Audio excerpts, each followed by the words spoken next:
Hi, and welcome to the latest Trending Tech podcast. I'm Jeremy Cowan, co-founder of the technology sites IoT-now.com, The Evolving Enterprise, and VanillaPlus.com, who are our joint sponsors today.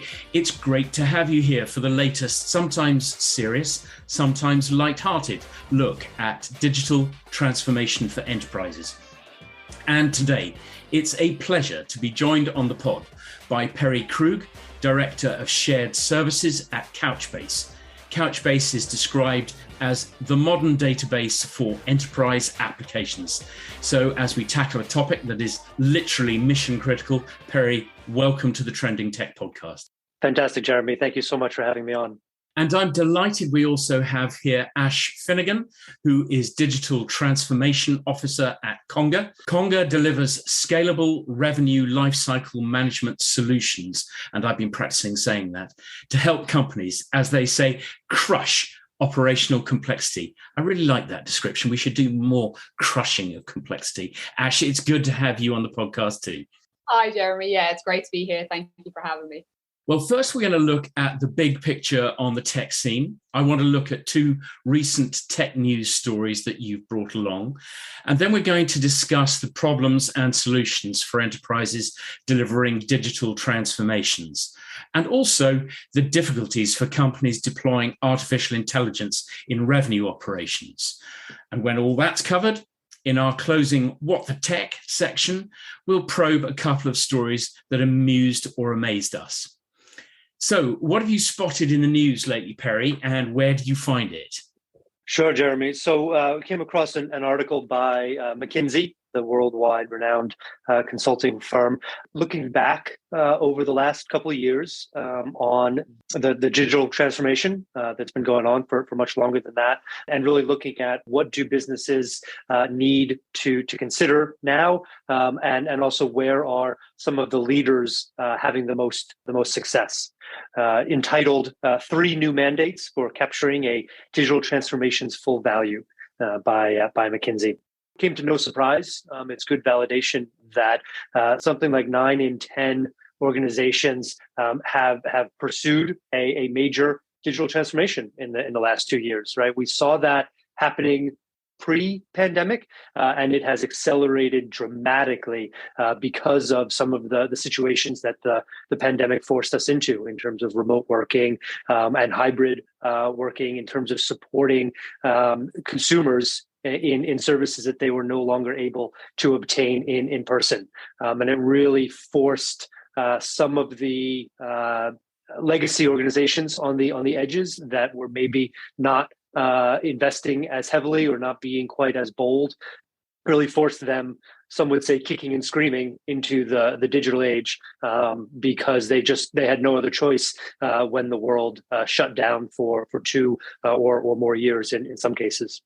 Yeah, I thought that was a really interesting story, and I particularly was drawn to the focus on attracting and developing tech-savvy executives and integrating this kind of talent into the organization, because we all know what a nightmare it is at the moment to find and retain the right talent. So I thought McKinsey were absolutely on the money with that aspect of it, because it's a problem not just in the most technology-focused organizations, but in all organizations trying to deal with digital transformation. Yeah, absolutely, and the talent is hard to come by at all levels. But I think we've passed whatever inflection point it was that digital and tech is only for the digital and tech companies. It's now a ubiquitous part of everybody's consumer lifestyle, and really needs to be woven through nearly every layer of their organization in order for them to remain competitive and respond to their market. And what's caught your eye in the news, Ash? One of the key things is around the new data strategy and how it aims to close digital divide between the NHS and social care. This really caught my eye is because data is one of the biggest topics in every organization right now. And when I look at normal enterprise businesses worrying and thinking about how to manage data and the things they need to do with data, a lot of it is around business rules and processes. And this, I guess, for me, really caught my attention because it's talking around, obviously, a lot more sensitive data and a lot of where they're trying to use data that could really drive people into a state of worry, but could also massively improve processes. So for me, it's all around making people go along on that transformation journey that maybe do not work in the technology space.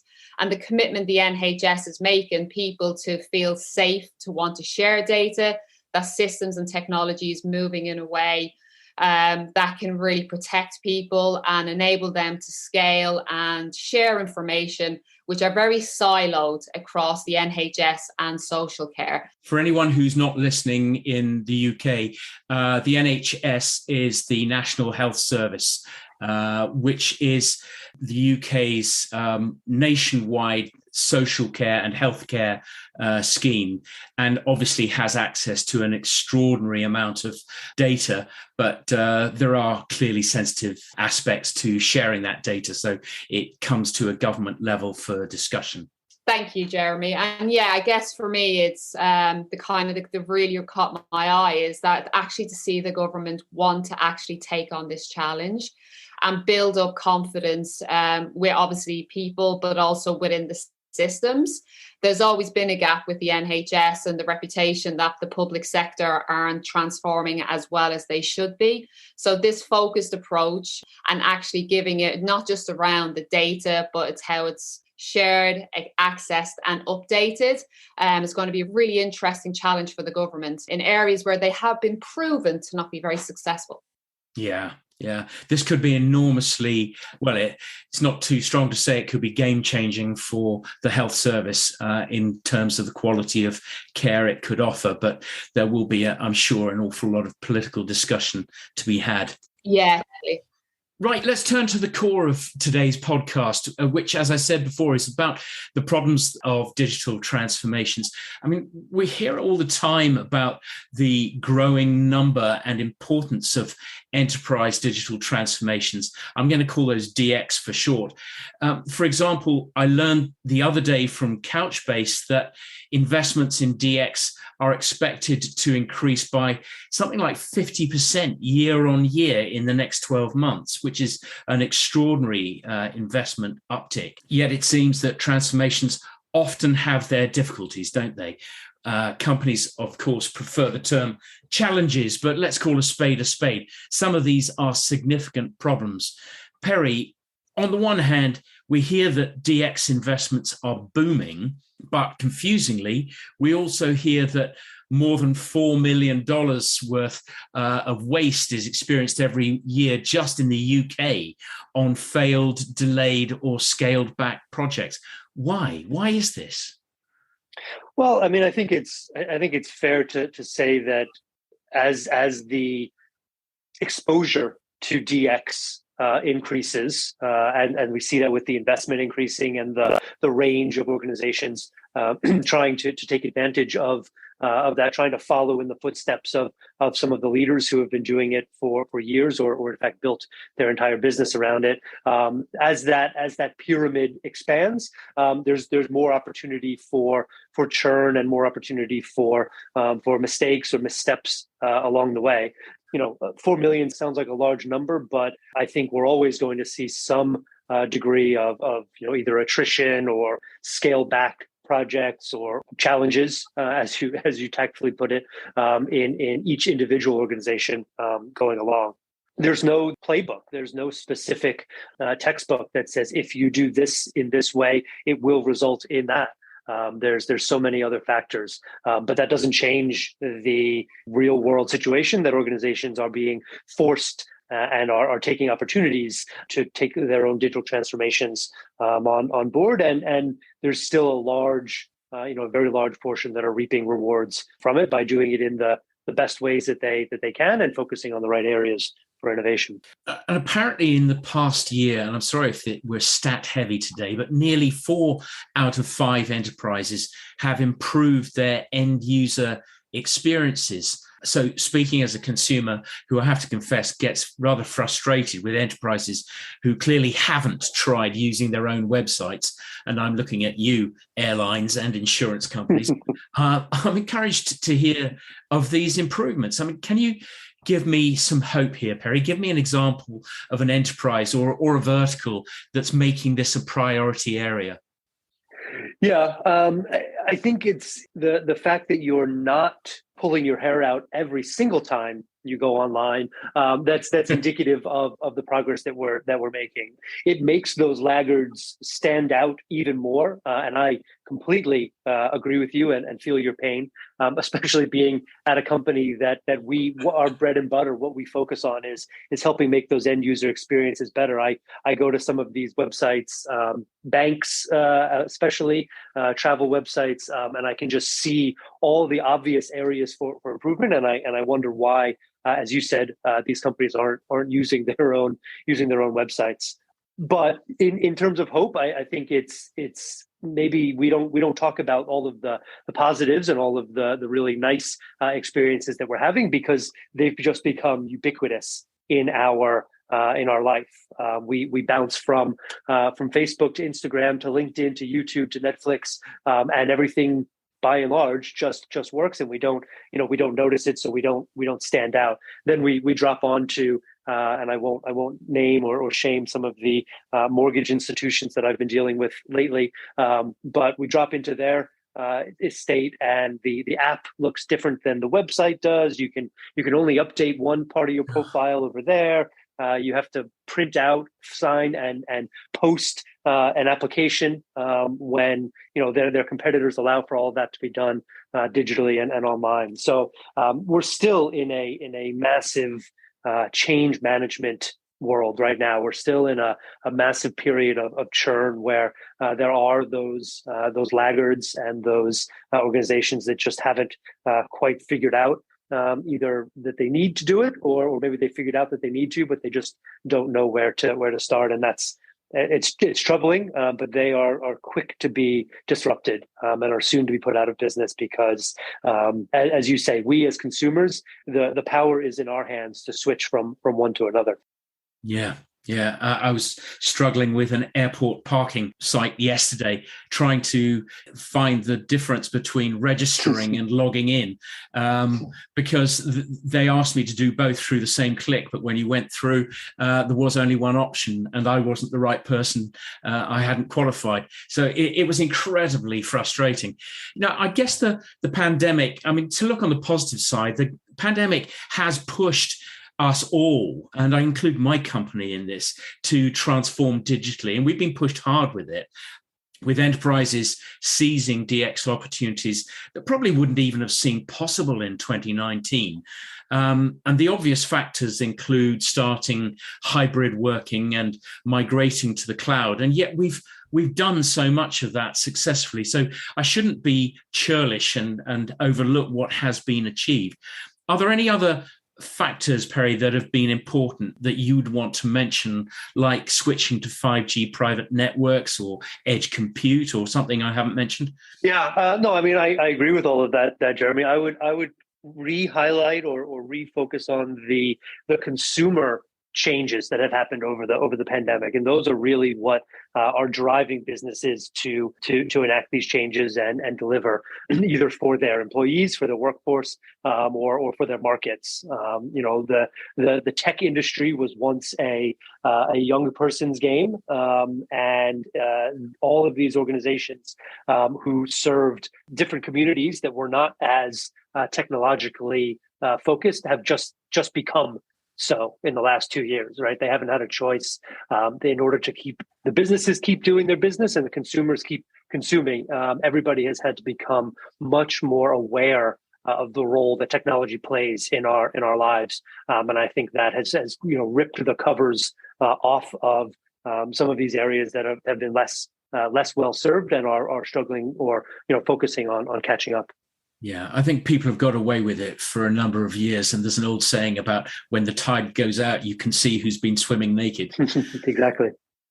Thanks, Perry. That's been really helpful. Turning to you, Ash, Conga tells us that between now and 2024, roughly 50% of all finance artificial intelligence projects will be delayed or cancelled. When I read that, I was pretty shocked. So I guess we've got about 15 minutes left to try and save an awful lot of projects globally from going pear-shaped. Gartner is predicting that half of all finance projects will be cancelled.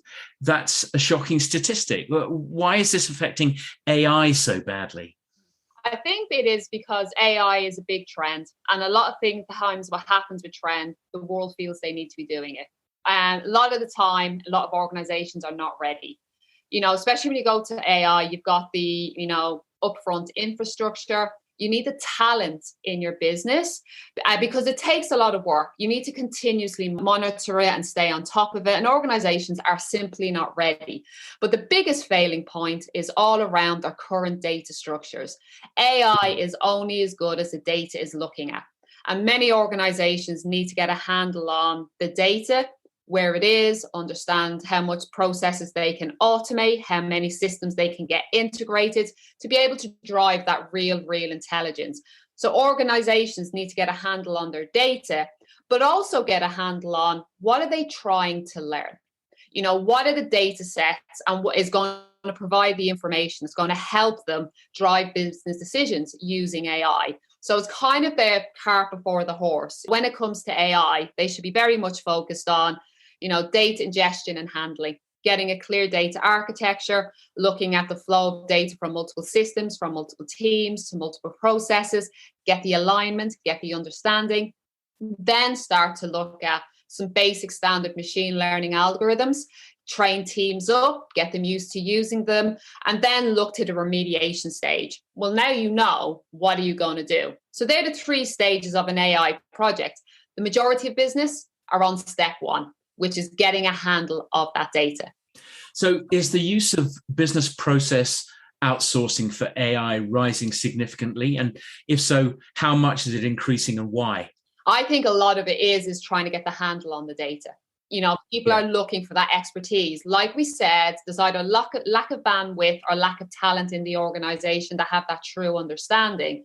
And you need to do that kind of business process automation. You need to be getting a handle on it, visibility. So a lot of times what organizations will do, if they don't have it internally, will outsource it to experts that can give them that advice and structure that they need to put them on the right path. It's something that they need the expertise and might not have within their business. Yeah.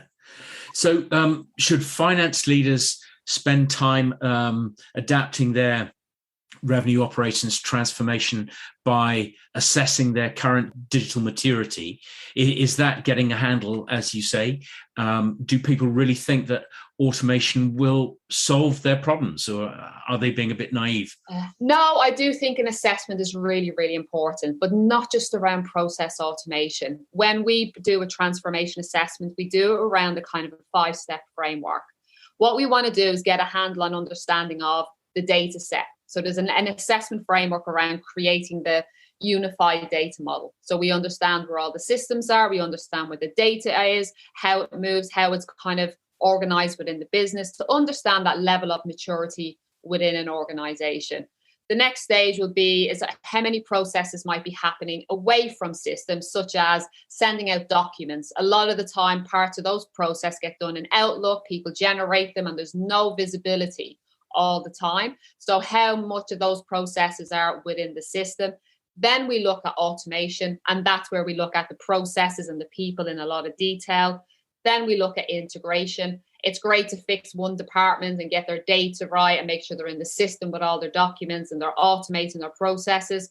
But revenue lifecycle management is all about the connection of creating the connected customer experience across multiple systems and teams. So integration is a really key on their level of maturity on how well data is moving across different systems that they already have in place.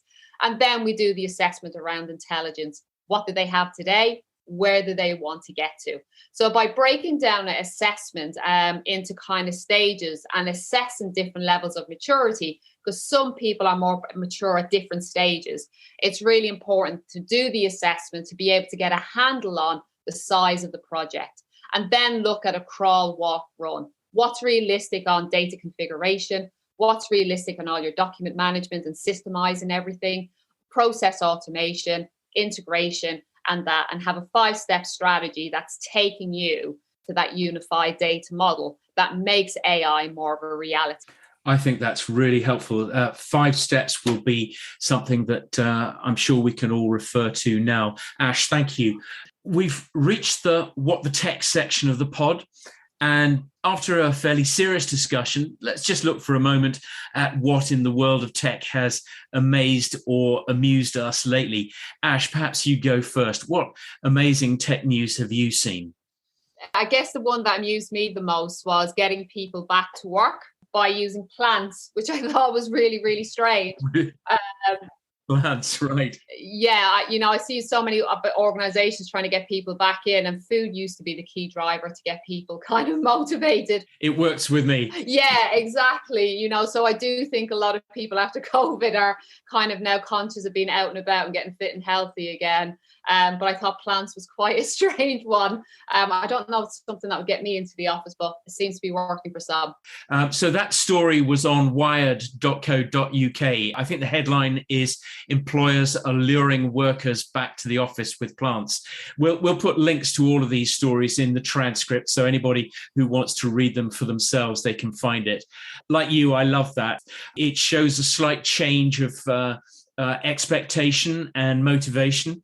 Perry, what's been in the news that made you smile? Well, smile, not so much amazing, but I hope we've all seen that Microsoft has decided to sunset, put out to pasture their renowned Internet Explorer after 27 years. I think it was amazing, first of all, that it's been 27 years. I can remember back very, very lightly a time before Internet Explorer, but it just seems that those 27 years have gone very quickly. But I could almost hear the chorus of developers rejoicing that they no longer needed to support older versions of Internet Explorer. I know certainly some of my close colleagues have dealt with that in the past years. Yeah, this was a story in many places, but I saw it on bbc.co.uk. Microsoft retires Internet Explorer after 27 years. I daren't even ask for my tech colleagues' opinion on that, but I'm sure relief will be in there somewhere. Indeed. Well, I want to thank you both for sparing time to chat. It's been great to have you both on the podcast. Let me say a big thank you first to Aisling Finnegan of Conga. It's been great to have you here, Ash. Thank you. And how can people reach you for more information? What's the best way to contact you? One of the best ways to contact me is obviously on LinkedIn. I have a profile there under Ash Finnegan, Digital Transformation Officer Conga. That's heavily where I engage with many people. Or go to the Conga website and contact any of the Conga team. I'm the only Digital Transformation Officer, so it was quite easy for businesses to reach out and connect. That's great. And our thanks also to Perry Krug of Couchbase. It's been a real pleasure to have you join us, Perry. My pleasure, Jeremy. Thank you for having me.